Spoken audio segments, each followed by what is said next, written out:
ನಮಸ್ಕಾರ ಪ್ರಜಾಪ್ರಭುಗಳೇ. ನಾನು ವಿಜಯ್ ಕುಮಾರ್ ಲಕ್ಷ್ಮೀಪುರ. ಏನು ಮಾಸ್ಕ್ ಹಾಕ್ಕೊಂಬಿಟ್ಟಿದ್ದೀನಿ ಅಂತ ಅಂದ್ಕೊಂಡ್ರ?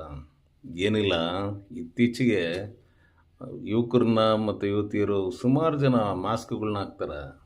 ಅದರಿಂದ ಆಗೋ ಅನಾಹುತಗಳು ತುಂಬ ಇರುತ್ತೆ. ಯಾಕೆಂದರೆ ಒಂದು, ಆಕ್ಸಿಜನ್ ಕಡಿಮೆ ಆಗಿಬಿಡುತ್ತೆ. ಎರಡನೇದು, ನಾವು ಉಸಿರಾಡೋ ಇದು ಕೂಡ ಕಾರ್ಬನ್ ಡೈಆಕ್ಸೈಡ್ ಅಲ್ಲೇ ಇರುತ್ತೆ. ಕಣ್ಣು ಉರಿ, ಡ್ರೈನೆಸ್ ಆಗುತ್ತೆ. ಮತ್ತು ಹಲವಾರು ಸಮಸ್ಯೆ ಇದೆ. ಏನೋ ಕರೋನಾ ಟೈಮಲ್ಲಿ ಅವಾಗ ಉಪಯೋಗಿಸ್ತಿದ್ರು, ಓಕೆ.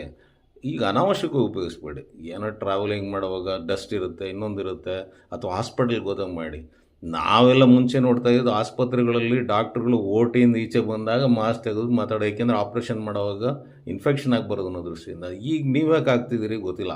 ದಯವಿಟ್ಟು ಎಲ್ಲರೂ ಅನಾವಶ್ಯಕವಾಗಿ ಹಾಕ್ಬೇಡಿ. ಇದರಿಂದ ತುಂಬ ಅನಾರೋಗ್ಯ ಆಗುತ್ತೆ, ಪ್ರಾಬ್ಲಮ್ ಆಗುತ್ತೆ, ಆರೋಗ್ಯ ಸಮಸ್ಯೆಗಳು ಉದ್ಭವ ಆಗುತ್ತೆ. ದಯವಿಟ್ಟು ಇದನ್ನು ನಿಲ್ಲಿಸಿ ಅಂತ ಈ ಮೂಲಕ ಕೋರ್ತೀನಿ.